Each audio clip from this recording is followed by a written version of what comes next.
네, 자, 첫 시간에 창세기 23장을 마무리를 하기 위해서 성경의 전체적인 바탕을 까는 배경 흐름을 이렇게 말씀을 드렸어요. 사실은 다른 많은 말을 해주는 것보다 이렇게 성경이 말하고자 하는 어떤 그 맥을 이렇게 짚어주는 것이 더 중요한 것이죠. 이것을 모르기 때문에 구속사에 대해서 모르게 되고, 또 사람들이 성경을 읽어도 무슨 말인지를 그래서 모르는 거예요, 사실은. 성경을 읽을 때는 이런 큰 윤과 맥을 잡는 그런 능력이 다 있으셔야 돼요. 저 시간에 이제 중점으로 나눈 건 돌아가라 하셨다라는 말씀하고, 다는 못했지만은 이스라엘 백성들은 믿는 사람들이었기 때문에 죽으면은 뭐 지하로 갔다라든지 뭐 장사됐다 이런 것을 강조한 게 아니라 그 열조에게로 돌아갔다. 기운이 지나요 숨을 거뒀다라고 하지를 않고 열조에게로 돌아갔다 그래요. 그 열조라는 게 누구냐? 아버지의 아버지 조상이다 이제 이 말인데, 그러면 아담 세계에 속한 사람들은 아담을 통해서 지음받은 사람이 여자인데 그 여자는 그 남편에게로 돌아가는 거예요. 세상에서도 대부분 이제 남편이 먼저 죽고, 이제 이 아브라함의 경우는 아내가 먼저 죽었는데, 세상에서 보면 대부분이 보면은 남편이 먼저 죽죠. 아내 이제 뒤에 죽고. 그런데 어머니 곡할 때 되면은 마지막으로 자식 오라이가 하는 소리가 나 너희 아버지 옆에다 묻어다고 그 말을 한단 말이죠. 그런 걸 보면은 나 친정아버지 옆에다 묻어다고 그러지 않고 자기 남편 옆에다 꼭 묻어달라고 그러거든요. 예, 이것은 히브리인들의 사상이 그래서 그래요. 이제 그런데 사라는 먼저 갔고 그 사라가 붙였던 것으로 남편도 이제 뒤따라 간 건데, 사실은 우리나라 사람들이 이제 그 죽음에 대해서 말할 때 보면 자기 아내 떠나보내면서 또는 자기 남편 이제 보내면서 남편 보고 잘 가시오, 나도 곧 뒤따라 갈게요, 이제 그렇게 하죠.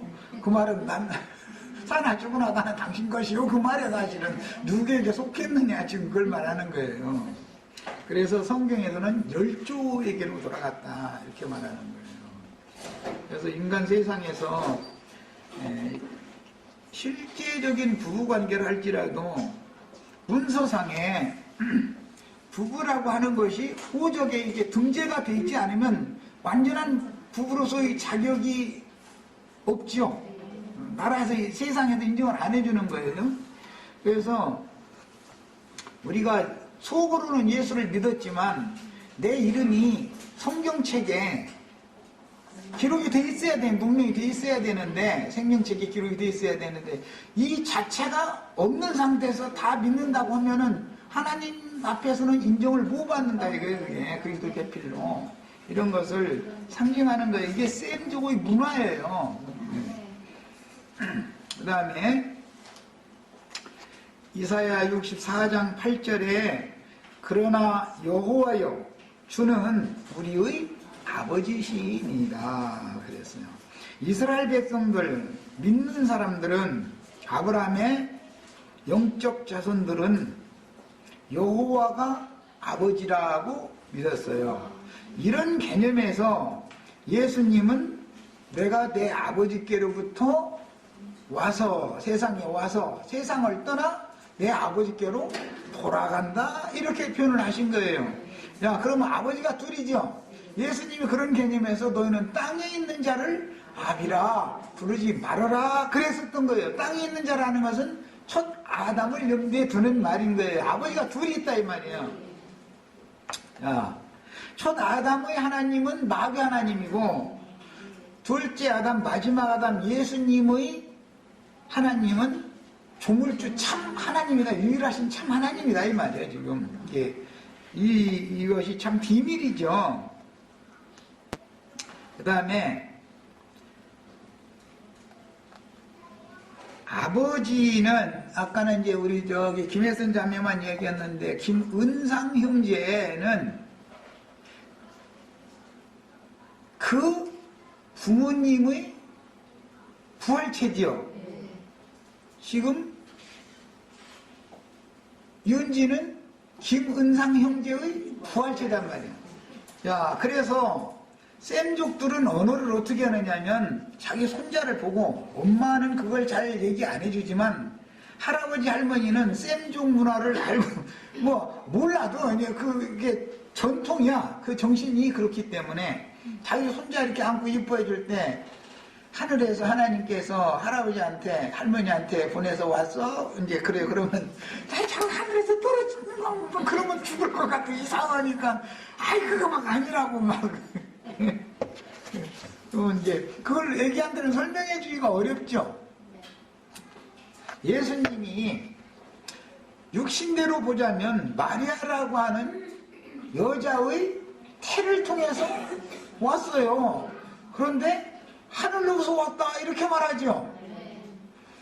그런 개념이 쌤족의 문화다 이거예요. 그러니까는 우리나라 사람들은 할아버지 할머니가 손자를 안고 사랑해서 사랑스러워서 말해줄 때 보면 내가 섬기던 내가 믿는 그 하나님이 하늘에서 너를 내 가문으로 내 집으로 내 후손으로 보내셔서 왔다. 근데 너는 하늘에서 왔다라고 그렇게 말을 하는데 우리는 이해가 되지만 애기들이나 세상 사람들이 이게 무슨 말인지 이해가 안 되죠.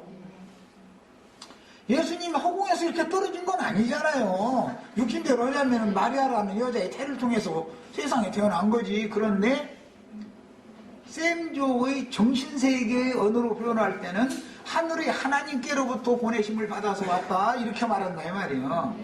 윤지는 하늘의 하나님께로부터 보냄을 받아서 이순희 자매님 댁으로 왔죠. 그런 거예요. 우리는 이게 이해가 돼 이 말이 우리는. 그런데 윤지한테 그 말 해봐. 너 하늘에서 왔다 이래봐. 걔가 어떻게 이해를 하고 받아들이나. 이마만큼 성경의 언어 표현이라는 것은 셈족의 히브리인들의 문화다 이게. 그러니까 그들의 그 문화를 알아야 돼. 정신세계를 알아야 되는 거예요. 그래서 이 문제 때문에 나는 내가 어디로부터 와서 어디로 가는 것을 알거니와 너희는 그것을 모르기 때문에 너희 죄 가운데 그냥 죽는다. 너희 멸망한다. 이랬는데 육신대로 하자면 우리가 저 아버지도 알고 그 형제들 동기관들도 우리가 다 알고 있는데 지가 숙지 하늘에서 왔다고 한다. 이래가면서 따진 거 아니에요. 이 말이 영적 표현이다. 이거예요. 영의 세계, 영적 아버지께로부터 나는 왔다 그러니까 육신을 말한 게 아니라 예수님은 육체의 연두를 전혀 두지를 않아요. 예수님의 영혼의 근거지가 어디냐 이걸 지금 예수님은 늘 말하고 영적인 것을 자꾸 보는 거예요. 예수님은. 그래서 위로부터 난 사람만 하늘로부터 난 사람이죠. 하늘에서 온 사람이죠. 그래서 그런 사람을 일러서 하나님의 사자라는 개념으로 천사라고 그래요. 앙겔로스라고 하는 게 영문으로 엔젤스라고 그러는데 이 천사들이라는 용어는 하늘이 세상에 땅에 사자로 보내신 자다, 보내심을 받은 자다 그런 뜻이에요. 우리 형제 자매님들 지금 다 거듭났을 때 하늘에서 보냄을 받았죠. 누구한테? 나를 만나는 사람한테 전도를 해서 그 사람도 위로부터 거듭나서 생애를 마감을 할 때는 위로 데려감을 받도록 하는 사명을 받고 보내심을 받았단 말이에요. 그런 뜻인 거예요. 이해하셨죠? 천사라는 개념도 하셔야 되겠고 아버지가 나올 때 여호와여 주는 우리 아버지시니이다. 이 말은 아담을 아버지라고 부르는 사람들이 세계와 세계가 다르다 지금 이걸 말하는 거예요. 아버지가 둘이 있다 성경에는. 자, 모든 창조 우리는 진흙이요. 진흙이니까 진흙으로 빚어가지고 코에 생기를 불어넣어가지고 속엔 진흙그릇 속에 질그릇 속에는 영혼을 지어주신 것이죠. 이게 사람이라는 창조 구조가 이렇게 돼 있는 거예요. 그래서 우리는 다 주의 손으로 지으신 것이다. 그래서 여기에 나오는 주의 손으로 지은 이 그릇을 돌그릇이라고 그러고, 속에 있는 그릇은 돌그릇이라고 그러고, 껍데기는 질그릇이다 그러는 거예요. 우리는 이 질그릇 속에 돌그릇인 그리스도를, 보화를 담고 있는 사람들이죠. 보배를. 이 사람들은 세상 사람과는 다르다 이 말이야. 모든 창조된 사람은 다 질그릇이요, 여호와는 땅의 흙으로 사람을 지으실 때 먼저는 짐승들을 하와보다 먼저 지었죠. 그 짐승들에게 다 이름 아담이 붙여준 거죠.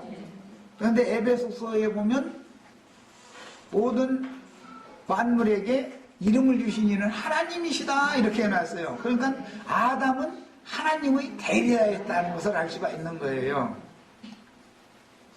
우리 형제 자매님들에게는 마지막 아담이신 그리스도께서 새 이름을 다 붙여주셔야 돼요. 다음에는 아담을 위하여 그의 갈비뼈로 여자 곧 남자를 위한 계피를 지으신 창조주이십니다. 이 여자는 구속이 필요한 인류를 대표하며, 창세기에서의 여자는 구속이 필요한 사람이죠. 신약의 교회는 이미 구속 받은 사람들이죠. 이런 차이를 아셔야 되겠어요. 믿는 이들 곧 흙그릇인 짐승 속에 그분의 생기를 불어넣어 창조자의 형상을 따라 만들어진 여자는 창세기 1장에 나오는 구속하신 교회, 이것은 교회는 처녀로 빗대서 말씀하고 있어요. 그 다음에 거룩한 성 새 예루살렘은 신부라고 빗대서 말하고 있어요. 그 다음에 영원한 아내인 예루살렘이라는 표현이 나옵니다. 이 기초가 아브라함과 사라의 혼인과 일생과 죽음과 장사로 상징이 되었는데, 하나님의 손에 의하여 아브라함의 일생에 참여하신, 하나님의 형상과 참여해서 하나님의 형상과 모양으로 만들어진 사라는 아브라함 따라다니면서 오늘날까지 사는 동안은 만들어지느라고 그러죠. 하나님 형상과 모양으로 만들 때 남자와 여자를 창조하시고 남자와 여자를 그 모양대로 만든다 그랬죠. 예. 이제 인간 나라에서도 결혼 생활 오래 하다 보면 남편은 아내를 닮고 아내는 남편을 닮아서 둘이 이게 적당하게 이게 섞어져 가지고 그냥 외모도 그거 넘어가요. 근데 이것이 영 안 되는 사람들은 황혼 이혼을 하죠. 도저히 이게 서로 닮아가지고 않으니까 그런 것이죠. 그럼 왜 그러냐면 나한테 모든 걸 맞춰달라고 계속 요구를 하는 한편에서 강하게 하는 것이죠. 적당하게 이거 맞춰야 되는데, 창조를 봐도 윤지는 김은상 형제만 딱 빼다는 것도 아니고 김혜선 자매만 딱 빼다는 것도 아니고 이렇게 쳐다보면 반반이 아주 너무 놀랍게 이게 참 창조가 됐죠. 그럼 속일래야 속을 수가 없어. 어디 가서 거짓말 할 수가 없어. 이걸 내놓으면.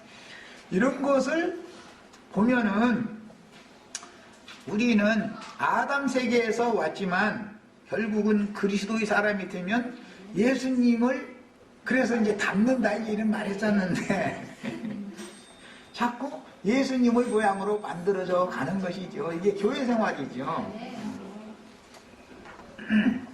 그런데 이것은 뭐 여러 번 말씀드리지만 사람의 노력으로 되는 게 아니라 그 생명으로 나아가지고 혈육을 후퇴시키는 동안에 속사람이 자랄 때 그렇게 되어져서 만들어져서 유고의 장막을 벗는 날은 영광 중에 나타나는 거예요. 이것이 성경의 구원인 거예요. 사람이 막 뭘 노력을 한다 이런 얘기는 뭐 그거는 너무너무 그거는 이 구속사를 모르는 사람들이 하는 소리죠. 은지가 노력한다고 아버지 닮아지겠어요? 그 생명으로 낳았으니까 자라는 사이에 점점 식성도 점점 닮아져. 식성도 참 너무 놀라워요. 그 아버지가 좋아하면은 자식도 그걸 좋아해. 그리고 그 생각하는 정신세계가 점점 아버지 아니면 어머니 두 사람이 좋아하는 걸 따라서 하게 돼 있어요. 누가 시켜서 그러는 게 아니에요. 그게 생명이 그래서 그러지. 자, 그 다음에 하나님의 손에 의하여 아브라함의 일생에 참여하여, 실제는 아브라함을 불렀지만 아브라함의 배필은 자동적으로 따라다니는 것이죠. 아브라함이 가면 사라는 자연히 가는 거예요. 그런데 일생에 2번을 생이별을 한 적이 있었었죠. 그건 왜 그러냐, 예언에 따라서 이방 땅에 가서 종노릇을 하고 본주인에게로 돌아오도록 하나님이 정해놨기 때문에 그러는 거예요. 첫 번째는 세상에 보냄을 받았을 때 우리가 세상에 종노릇 하는 거죠. 그냥 2번째는 교회에 왔는데 교회가 세속화되니까 세상적인 교회에 또 가서 종노릇 하는 것이죠. 영적 종노릇 하러 가는 거죠. 11조 헌물 안 내면 도둑놈 되고 막 이제 이 종노릇 하러 가는 거예요. 그냥 세상의 종은 먹고 사느라고 땀만 내면 되는데 배나도 종노릇 하러 가면은 먹고 사는 건 고사치고 11조 헌물 안 냈다 그러면 완전 도둑놈 낙인 찍어버리는 거지. 이제 막 이런 식으로 이제 막 배나도 이제 갑절이 저주가 임하기 마련이죠. 그래서 2번 종살이 하다가 2번 나오는 거예요. 그래야 헤브론으로 가는 거예요. 그래야. 그래서 하늘의 장자교회 생활이라는 것이, 이것은 사람의 말로 이걸 다 설명한다는 게 참 어려워요. 구속사 전체를 다 설명해야 되니까 연결이 이렇게 돼 있기 때문에. 그 다음에 사라는 이제 그 영원한 본향인 헤브론의 묘실로 들어가므로 하나님께서 아브라함의 소유로 주신 기업에 잠들어 메시아의 부활을 기다리게 되었습니다. 헤브론의 막벨라밭 굴 중앙에 있는 바위 무덤에서 계속 자는 건 아니죠. 예수님이 부활하실 때 함께 부활하는 소망으로 거기에 들어간 거예요. 그래서 그때가 찰 때까지 쉬는 거예요. 안식하는 거예요. 그런데 그것을 아브라함의 품이다 이렇게 성경에서 말했어요. 사라는 남편의 품이지만 아브라함의 자식들은 이삭이나 야곱은 아버지 조상의 품이죠. 열조의 품에 들어간 것이죠. 한 줌의 흙으로 지어진 사람의 겉부분인 몸이 흙으로 돌아가면 그 안에 있는 생명의 처소인 영혼은 그 남편의 하나님께로 돌아가는데, 성경에는 아브라함의 장지와 야곱이 준비한 장지가 있으니 아브라함의 모든 영적 자손을 위한 기업과 장자권자들을 위한 기업에 대한 이상이 밝아져야 된다. 야, 하나님의 백성만 되는 것만 해도 고맙다 하는 사람들은 아브라함에게 주신 기업에 들어가는 것은 다 들어갈 수 있는 것이죠. 아브라함 자손이면. 그러나 야곱을 통해서 장자의 축복을 받은 사람만 들어가는 기업에는 못 들어갈 수가 있어요. 이것을 잘 알아야 돼. 야곱이 준비한 장지는 그 부여조가 축복한 축복보다 더 좋은 복을 주는 안식처단 말이야. 거기는. 자, 그래서 이제 아브라함의 품에서는 예수님의 구속을 이룬 다음에 부활 때 거기에서는 일어나는 부활이 있었기 때문에 그 부활은 이미 지나갔죠. 구약성경에 예언된 부활이에요. 그러나 오는 부활이라고 하는 것이 예수님 예언을 또 해놨으니까 오는 부활을 할 때는 데살로니가 4장에 보면 예수 안에서 자는 자들이 나팔소리와 함께 일어난다 이렇게 돼 있죠. 야, 예수 안에서 자는 자들이 더 좋은 안식처에 들어간 자들이에요. 아브라함 품에 들어간 자들보다 예수 안에 들어간 자들이 더 좋은 안식처에 들어간 사람들이에요. 완전한 시연을 위하여 들어간 자들이에요. 이것은 성경이 기록하고자 하는 의도가 있는 거다. 이것은 하나님의 경륜과 관계가 되는 거예요. 구약 백성들이 신앙생활을 열심히 하다가 사후세계에 아브라함에게로 돌아갔을지라도 그것은 지하세계의 안식처에 간 것이지 셋째 하늘 거룩한 성 새 예루살렘에 들어간 것은 아니다 이 말이에요. 예수님이 내가 내 아버지께로 간다 그 말은 아브라함한테 간다 그 말이죠.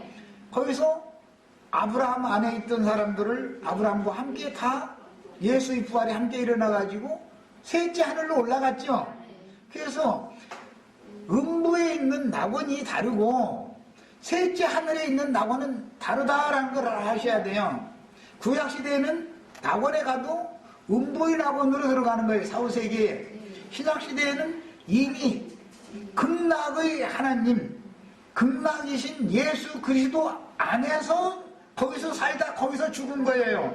거기서 안식하고 있는 거예요. 부활도 거기서 하는 거예요.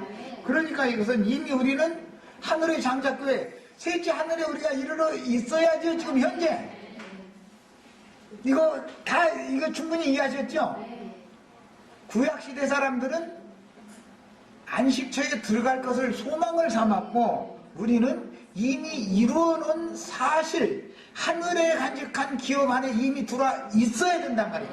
우리가 주 안에 주님이 우리의 거처가 확실하다면, 너희는 내 안에 거하라, 그리하면 나도 너희 안에 거하리라, 이것이 이제 확실해졌다면 예수님은 하늘에 계신다 이거예요. 승천하셨다 이거예요. 승천하신 자 그분 안에 우리가 함께 있으면 이 생에 살아도 그분 안에 있는 것이고 죽어도 그분 안에 있는 거예요. 오는 세상을 유업으로 이런 사람이나 받을 수 있는 거예요. 이게 더 좋은 본향을 찾아간 사람이다 말이야. 이게. 자, 그 다음에 흙으로 지으신 질그릇 속에 불어넣으신 하나님의 숨은 생명의 근원인 하나님의 가슴 속에서 나온 것으로서, 뭐 하나님이 뭐 특별히 가슴이 있고 손이 있고 뭐 그런 것은 아니지만, 성경에는 하나님이 손 얘기도 나오고 발 얘기도 나오고 뭐 가슴 얘기도 나오고 참 많이 나오죠. 품이라는 게 가슴품이라는 가슴품자예요. 그 가슴이라는 뜻이에요. 그래서 몸으로 난 자식도 있고 가슴으로 난 자식도 있다 이런 말 많이 하죠. 영리로 행해져서 만약에 내 아들이나 내 손자가 나보다 앞서가면은 어디다 묻어요? 가슴에 묻어요. 흙에다 묻었다고 하지 않죠. 세상 사람들이, 우리나라 사람들은 이 말을 자동적으로 알아들어요. 그런데 유럽 사람들 보고 그 말하면 못 알아들어요. 그 뭔 소리지? 왜냐면 그들은 셈족 문화가 아니라 야베 쪽 속들이기 때문에, 그 사람들은 헬라 문명을 받아들이는 바닷가에 거하는 사람들이기 때문에 산에 거하는 사람들과는 문화가 다르다 이거예요.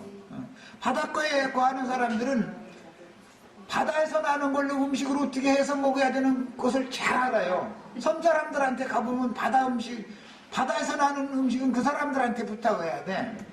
산채나물 부탁하려면 강원도 산속 사람들한테 부탁해야지. 저 충청부터 정선 사람들한테 부탁해야지. 바닷가에 섬 사람들이 산채나물 해봐야 맛이 별로 없어.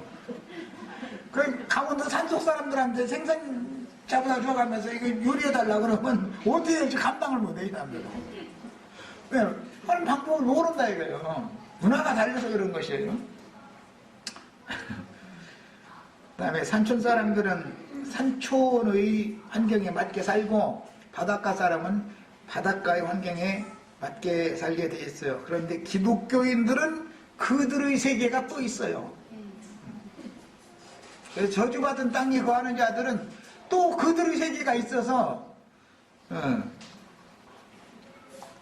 흙으로 지으신 질그릇 속에 불어넣으신 하나님의 숨은 생명의 근원인 하나님의 가슴 속에서 나온 것으로서 부활 승천하셨다가 지혜자들에게 그 영으로 살려주는 영이 되어 오셨죠.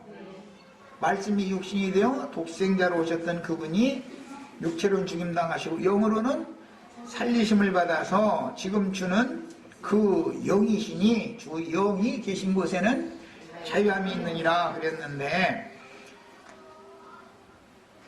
그 영으로 다시 오신 그리스도께서 제자들에게만, 눈을 닫고 두려워하고 있는 제자들에게만 숨을 내쉬며 가라 내 성령을 받으라 그랬지, 예루살렘 성전 사람들한테 그 말씀하신 적은 없죠. 자, 그러니까 이제 예루살렘 성전 사람들이나 헤롯궁에 있는 사람들은 영생하는 새로운 생명을 얻은 사실이 없는 사람들이죠. 그래서 내가 너희 안에 거하리라 한 이 말씀, 너희가 내 안에 거하면 나도 너희 안에 거한다. 거처다 이게 거처. 이 말씀은 아무에게나 응하는 것은 아니죠. 성령으로 영이 거듭난 사람들에게나 응하는 것이죠. 자, 그래서 말씀으로 영을 다시나 새로 지으신 영혼은 반드시 이 생을 떠나면 더 좋은 본향으로 돌아가게 되는데, 우리는 앞으로 돌아갈 것을 고대하는 신앙이 아니고 이미 이곳에 이르러 있어야 되는 거예요. 이곳에. 왜? 오는 부활은 그리스도 예수 안에서 자는 자들이 일어나는 것이지 아브라함 품에 있던 자들이 일어나는 게 아니니까. 예. 현재는 우리가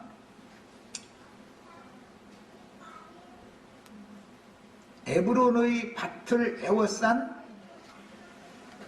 숲들로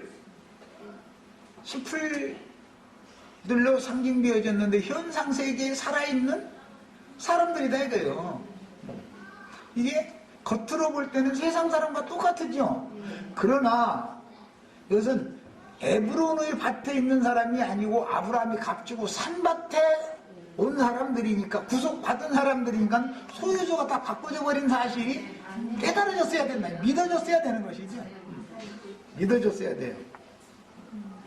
구약시대에는 구속하신 사람 속에 부어진 하나님의 수음을 받은 자가 이 생을 떠나 그 몸은 흙으로 돌아가지만 그 영혼은 아버지 아브라함께로 돌아간다고 하거나, 인자 예수의 아버지 집에 데려감을 받아 위로를 받다가 오는 세상에 함께 재림하실 것이 계시. 이건 암시적으로 이렇게 되어 있어요. 누가복음 16장 19절 32절에 보면 부자와 나사로가 각각 구름 2편과 저편 다른 처소로 들어갔죠. 이 생에 사는 동안은 나사로도 부자도 똑같이 인육을 입고 산 거예요. 혈육을 입고. 그러나 이제 살 때 그 부자는 자주 옷 입고 날마다 호화로 연락했다고 그랬고, 잔치만 날마다 가면서 살 수 있었다고 그랬고, 나사로는 그 부자네 집 문 앞에서 부스러기 얻어먹고 살았다고 그랬는데, 거기서 말하는 부자라고 하는 것은 인간 세상에서 돈 많은 사람과 인간 세상에서 가난한 사람을 말하는 게 아니에요. 예수님은 그걸 오해해서 해석하면 큰일 나요. 세상에서 거지 산 거지라도 예수 안 믿으면 다 저주받은 사람이지 그 사람이 나사로는 아니에요. 그런 사람들한테 복음 전하면 하나님이 어디가 있느냐, 하나님이 있다면 나를 일생 동안 우리 조부로부터 시작해서 우리 아버지 다 우리 새끼까지 지금 다 이 모양 요꼴로 이렇게 살게 만들었겠냐고. 이러는 사람 만나면 저주가 달리 아니라 성경에 3, 4대 저주가 이어진다는 말씀이 나오는데, 이런 사람 보고 하는 말씀이라면 딱 그게 확게 나눠지죠. 세상적으로는 물론 재물이 많으면 사람이 자신도 모르게 타락할 수가 있죠. 물론. 그러나 사람이 재물이 많아도 선용하고 유용하게 쓸 수 있는 그릇이 되어져야 되는 거예요. 그게 축복받은 그릇이죠. 주님은 심령이 가난하냐 마음이 부하냐, 이것을 가지고 말을 하는 것이지, 부자와 나사로라고 말이야. 거지는 말이야 천국에 가고 말이야, 부자는 지옥에 간다, 이런 식으로 설교를 해버리면 이건 말도 안 되는 소리죠. 우리 형제 자매님들 보고 거지로 살라고는 절대 안 해요. 그런데 주신 것을 잘 관리하고 소유하고 선용할 수 있는 그릇이 되어져야 된다. 난 이걸 가르치는 거예요. 내가 하는 말이 아니라 성경은 이걸 가르치는 거예요. 그 다음에 마태복음 제27장 1절로 10절 사이에 보면은 가룟 유다가 예수님 은 30에 팔았는데 그 은 30을 대제사장한테 도로 갖다 물리자고 그랬죠. 안 받겠다고. 그러니까 이미 네가 받고 너 할 일 다 했는데 이걸 성전 금고에다, 이게 더러운 돈인데 이거 넣으면 안 된다 해가지고 그거 내다가 또 땅을 사도 토기장에 밭을 사가지고 주는 토기장이시여 주님 우리 아버지니다 그러는데 토기장의 밭을 또 하필이면 사더라는 거예요. 그러니까 창세기에 온 에브론의 밭이라는 것이 토기장의 밭을 상징한 거였던 걸 알 수가 있죠. 토기장에는 조물주 하나님의 대리자다 이거예요. 이제 예수님인데 그 주님의 피로 사신 밭이 신약의 교회다 이 말이죠. 예. 그래서 사도행전에 보면 하나님의 피로 사신 교회를 장로들을 통해서 치게 하셨다 그랬죠. 예수를 팔아 자신의 배를 채운 가룟 사람 유다는 불의의 삭슬을 사랑하여 더러운 일을 위해서 사역하는 거짓 제자들을 대표하는 인물이고, 예수의 피값으로 산 토기장의 밭은 아브라함이 해족속 에브론에게 그 족속 앞에서 공개적으로 은화 400세겔을 주고 사서 자신의 소유로 확정한 장지였는데, 이는 예수의 피값으로 산 피밭에 대한 모형이었다. 구약 성경은 전부가 모형이죠. 약속에 따라 가나안 땅에 들어왔지만 아브라함 생전에는 가나안 땅을 아브라함의 소유로 확정해 준 일이 없어요. 그런데 사라가 죽으니까 그때서 사라를 매장할 수 있는 매장지를 원래는 마므레의 기업이었었다가 해족속이 쳐들어와가지고 그 땅을 강점을 하고 있는데 제대로 주인에게 돌려주는 거예요. 하나님께서. 마므레는 해족속에게 뺏겼고 해족속이 강탈한 그 땅을 아브라함에게 하나님이 주인 삼아 주셨다. 지금 그 말이에요. 야, 그래서 이제 사도행전 7장 3절로 6절에 보면 스데반 형제님께서 아브라함의 그 전기를 이제 증거를 하면서 네 고향 친척 아비집을 떠나서 내가 네게 보일 땅으로 가라 하셨음에도 그 가나안 땅에 들어갔더니 발붙일 만한 땅도 유업으로 주시지 않았었다. 이렇게 그래서 그 설명을 그렇게 한 거예요. 자, 그러니까 이제 우리에게도 이미 믿으면 믿음의 조상 아브라함의 자손이 되고 신령한 복을 받는 복의 자손이 되죠. 그럼에도 불구하고 이 땅에 우리가 사는 동안은 아까는 부자로 자르라고 그랬는데 또 이번엔 또 애들 이러느냐고 말 바꾸느냐고 이제 그럴 건데, 이 땅에 사는 동안은 땅에 기업을 주시지 않더라는 거예요. 땅에 기업을 주시지 않았지만 아브라함이 그러면 가난했냐? 그렇지 않아요. 아브라함이 나무의 터에 빌붙어서 살 수밖에 없는 처지였어요. 땅의 기업을 하나님이 안 주셨기 때문에 땅 주인이 다른 사람들이 늘 매번, 그런데 거기에 가서 같이 섞여 사는데도 아브라함이 가난하게 살았냐? 그렇지 않아요. 아브라함은 이제 그 뒤에 성경에 보면 아브라함이 막 거부가, 아브라함도 그렇고 이삭도 그렇고 거부로 살았다는 거예요. 그런데 부자가 되면 문제가 있기는 있어요. 부자가 되면은 자기 조카 노소고도 헤어져야 되고, 왜냐하면 땅이 용납을 못하니까 이제 여러 가지 연유가 있는 거예요. 그런데 우리 지체들 그래서 이제 부자가 되시는 것 자체가 문제가 아니라 그것을 하나님의 주신 기업으로 또는 유업으로 얼마만큼 잘 활용하고 선용할 수 있는 복받은 복의 그릇으로 사람이 만들어지느냐가 더 중요한 것이지, 부자냐 아니냐 가난하냐 이런 흑백 논리를 성경이 말하는 게 아니다. 대사가 다 그래요. 네, 기독교인들은 뭐 거룩한 사람 된다고 신부님 뭐 절의 중들처럼 장가간 안 간다 해갖고, 신부가 만약에 결혼하면은 절의 중 파괴성했다고 세속화됐다고 하는 것처럼 성당 신부님들은 예배당 목사님들 장가간다 해가지고 절중이 파괴성이라고 비방하는 그 소리, 성당 스님들은 그들 똑같은 소리예요. 그런데 만약에 다 시집도 안 가고 장가도 안 가면 하나님 뜻이 이루어져야 안 이루어져요? 그러니까 하나님의 뜻을 알아야지 내 살을 흑백 논리로 이렇게 하면 안 되는 거예요. 하나님이 그런 모든 주신 좋은 것들을 선용해야 돼. 한 남편 한 아내로 일생을 잘 해로고 살면 그 복이에요. 시집가고 장가하지 말라는 구절은 없어, 성경에는. 그러면 또 원래 하나님이 고자로 태어나게 했으면 장가가고 싶어도 못 가는 거니까 그거야 뭐 원래 태어날 때부터 그런데 어떻게 할 거요. 하나님이 다 어떤 일을 하시면 하나님의 뜻에 맞춰야 되는 것이지, 사람이 괜히 뭐 신령한치 않으라고 뭐 이렇게 막 금욕주의, 뭐 황금을 보기를 돌같이 하라, 뭐 여자를 보기를 뭐 돌같이 하라, 막 이런 식으로 가르치는 건 성경 이야기가 아니다. 얼마만큼 하나님이 주신 모든 것은 다 선하고 좋은 것인데, 그것을 사람이 오남용하면 타락되면 오남용 될 수가 있기 때문에 그것을 경계하는 말씀을 하시는 것인데, 그것을 너무 지나치게 이렇게 의롭지 하고 지나치게, 그래서 저 성경, 구약 성경 지나치게 의롭게 되지 말라 그랬어. 기왕이면 다 의롭게 되라만 해야 되는데 너무 지나치게 의롭지 않은 사람 되지 말라는 거예요. 그건 하나님의 뜻이 아니죠. 그리스도의 의가 아니에요. 그건. 자, 그래서 그 무덤은 이제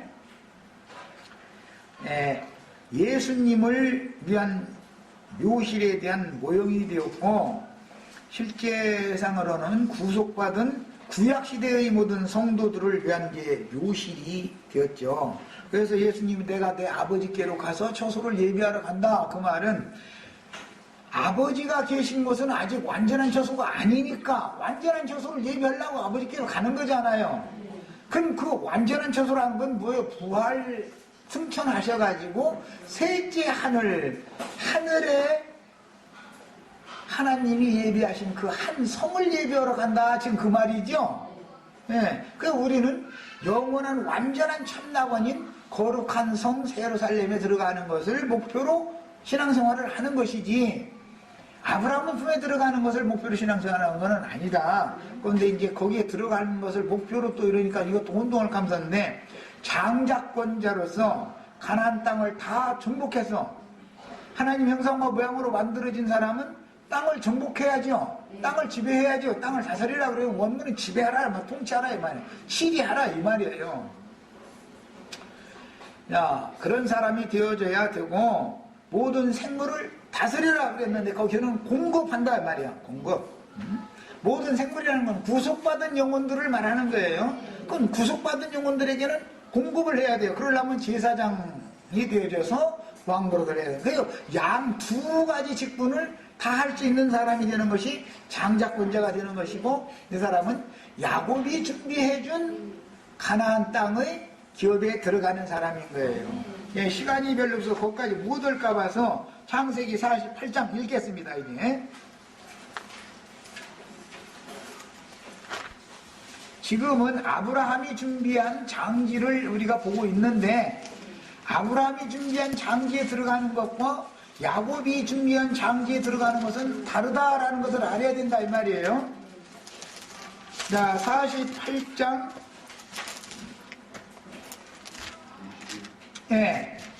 마지막 21절 22절 읽겠습니다.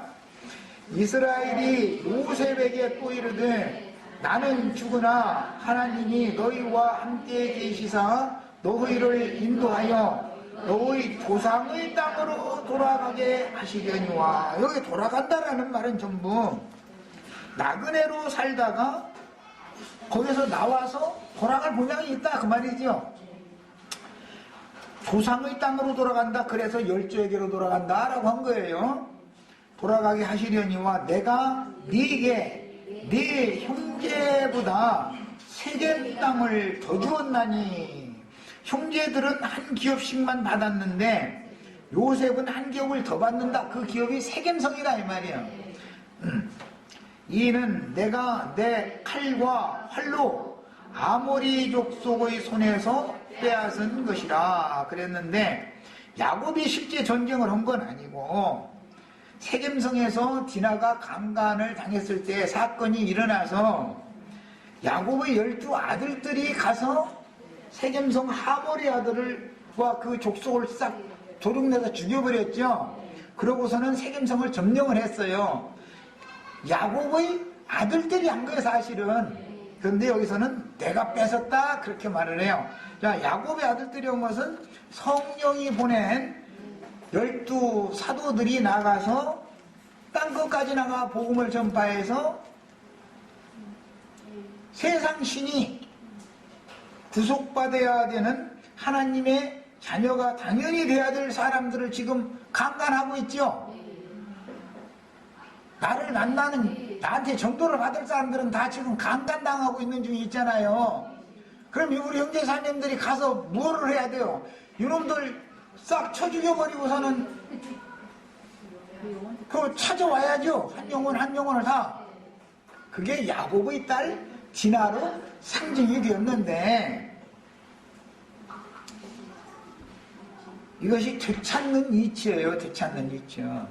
땅을 되찾는다는 것은 종된 여자를 되찾는 것이죠. 룻기를 보면은 땅을 보아스가 사는 것은 룻을 사는 것이잖아요. 네. 우리 편형제님이 안자매한테 혼인을 해서 아내로 취한 것은 제일 좋은 체전바 산 거예요. 이게 성경의 표현은 이런 표현이단 말이에요. 그래서 성경을 읽을 때는 이런 의미를 아셔야 돼요. 우리 기우 형제가 지금 옆에 앉은 헤라 자매의 장 같은 것은 제일 기름지고 좋은 체전밭을 산 거예요. 밭이 먼 데 있는 밭과 체전밭은 먼 데 있지 않죠. 바로 집 대문 바로 앞에 있죠. 늘 이렇게 있죠. 거기에서 모든 채소를 다 나는 거, 그걸 그 가족이 다 먹고 사는 거예요. 상징이요. 이게 히브리인들의 어법이단 말이에요. 하늘에서 왔다라는 어법이라든지 뭐 밭을 산다라는 이런 어법을 잘 아셔야 돼요. 히브리인들의 정신세계가 그렇기 때문에 그런 거예요. 이것을 구속이다 그래요. 구속이다. 구속이라는 건 값주고 밭을 사서 원 주인에게로 되돌려 놓는 상태를 말하는 거예요. 그러니까 돌아간다는 얘기가 계속 나올 수밖에 없죠. 자, 그 다음에는 요셉의 해고를 출애굽을 할 때 모세가 어깨에 메고 나왔죠. 광야 끝에서 모세가 죽고 인수인계를 할 때 지휘권을 인수인계하는데 다른 걸 하는 게 아니라 요셉의 해고를 남겨주는 거예요. 네. 어떤 그 나라의 어떤 부처나 특히 군대 같은 데서 이제 사단장이 이취임식 같은 거 할 때 보면은 연병장에 그 병사들, 사단 병력들 보초병만 부대는 놔두고 나머지는 싹 모이게 만들어가지고 전임 사단장 이임사하고 신임 사단장 취임사하고 이렇게 하고 막 격리하고 뭐 그냥 뭐 장구치고 북치고 하고서 이제 거기 이제 그날은 또 뭐 맛있는 뭐 그 음식 이제 고기 이렇게 내서 한 그릇씩 주고 이제 그러면 그날은 이제 잔치하는 날이죠. 사단장 일침식 자주 오면 주는데 사단장 일침식을 한 번에 저기 3년 동안에 나는 한 번밖에 안 동안.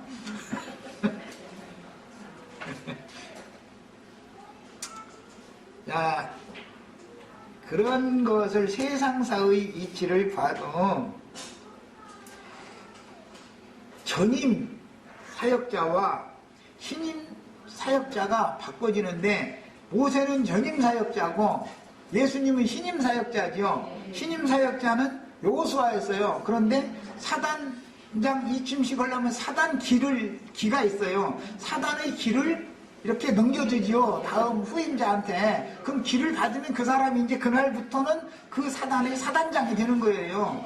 이런 것과 같이 사단기가 뭐냐면 요셉을 해버렸다 이거예요. 모세가 여태까지 메고 왔던 것을 여호수아한테 넘겨주면 이제 지금부터는 이스라엘 백성의 지위를 누가 맡냐면 여호수아가 맡는 거예요. 일단 여기까지 해서 마치고 나머지 이것은 내가 뭐 다 하자면 이거 가지고도 몇 달 해야 되니까 집에서 다 2시간 동안에 나는 큰 윤과 흐름을 말씀을 드린 거니까 성경 구조를 인용하고 다 꼭 찾아서 읽으셔야 돼요.